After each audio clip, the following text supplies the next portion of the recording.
Something strange is happening in the Utah desert. First appearing in 1902, this strange gap in the earth has only gotten bigger over time, and it's not alone. All across northeastern Utah, there are mysterious pits, deep, dangerous, and largely unexplained. Who created them? Why are they growing? And what are the real answers? I just drove 14 hours to see this place for myself, because I had to know what's really out here. Join me as I explore a forgotten part of the desert, a place few visit and even fewer understand, and I'll give you the answers you want to know.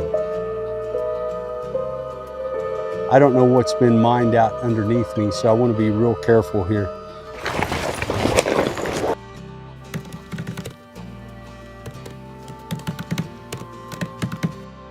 Thinking we had located the anomaly in the desert, we crossed over Baxter Pass and descended into the valley of Dragon, Utah. The only remnants of life in this forgotten ghost town were a few crumbling structures, a weathered graveyard, and the high fenced-off perimeter of a mine, surrounded by signs that read only one thing: danger, cave-in. Looks like most of the graves in here have been robbed. There's a couple of headstones over here. Not really headstones, they're just like little markers, but this one here has been dug up. Looks like that one's been dug up. And over here,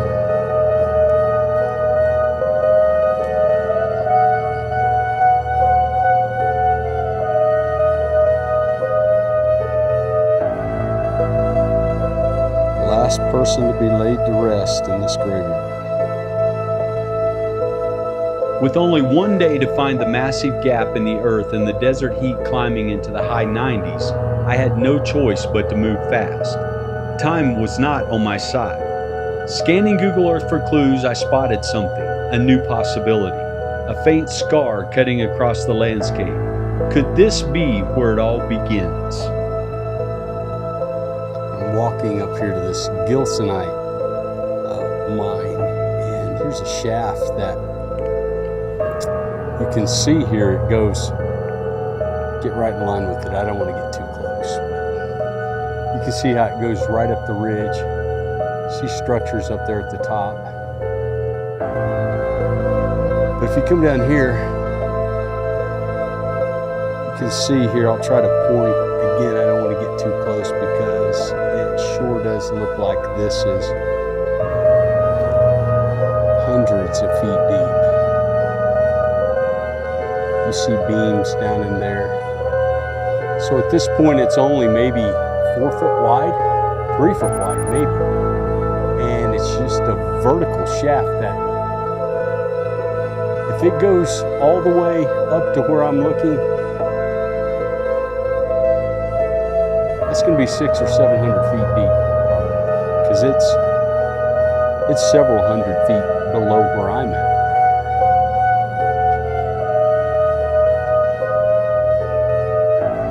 Gilsonite is a rare natural asphalt resin found almost exclusively in northeastern Utah. Jet black and brittle, it breaks with a shiny glass-like surface, more like obsidian than anything you'd expect to pull from the ground. The story of its discovery begins in the 1860s when a blacksmith in eastern Utah ran out of coal and asked a group of Ute Native Americans if they knew where he could find more. They led him to a strange shiny black rock that burned hot and clean. It wasn't coal, it was something entirely different. It wasn't until 1888 that Samuel H. Gilson began promoting the substance commercially, giving it the name Gilsonite. He believed it had industrial value, and he was right. Gilsonite was soon used in waterproof coatings, electrical insulation, foundry molds, and even explosives during both world wars. Henry Ford used it in the paint for his early automobiles, giving the Model T its signature deep black finish. By the early 1900s, mining towns like Dragon and Bonanza sprang up around the vertical veins of Gilsonite that sliced through the desert like massive black scars. Some of these veins reached nearly 2,000 feet deep and only a few feet wide. Miners followed them straight down with picks, shovels, and dynamite. Cave-ins were common. In the early days, dozens of miners died in Bonanza and Dragon, some buried alive, others lost to toxic gases and collapsing walls. Even young boys, just 10, 12 years old, were put to work in the mines, crawling through tight, unstable spaces in conditions we'd now call unthinkable. With the history echoing in my mind and daylight fading fast, I still hadn't found the miles-long gap in the earth I'd come all this way to see. I pulled up Google Earth hoping for a lead, and after scanning the terrain, I spotted what looked like a collapsed structure just outside Bonanza. Weathered and half swallowed by the desert, it appeared to be a remnant of the old mining days. And cutting straight through the landscape near it was a jagged black line, long, dark, and unmistakably unnatural.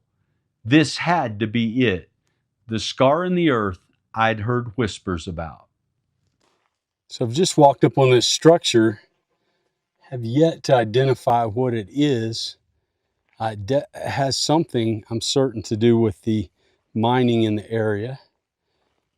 But kind of surprised to see this right here.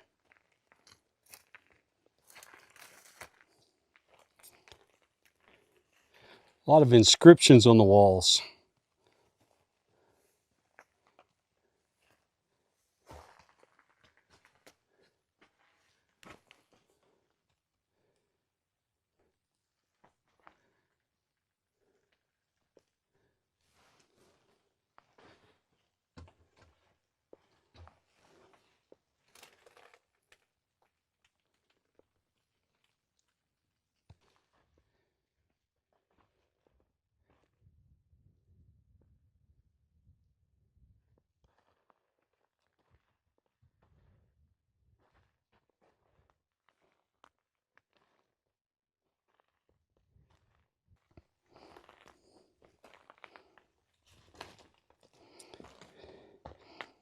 Old fireplace back here in this far room.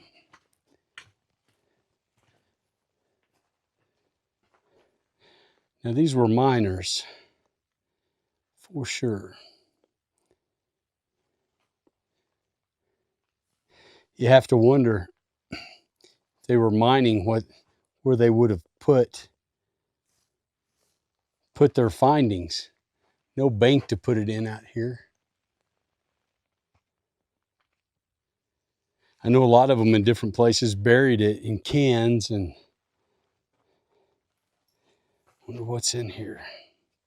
So I wonder if this is where the can of gold is buried under here.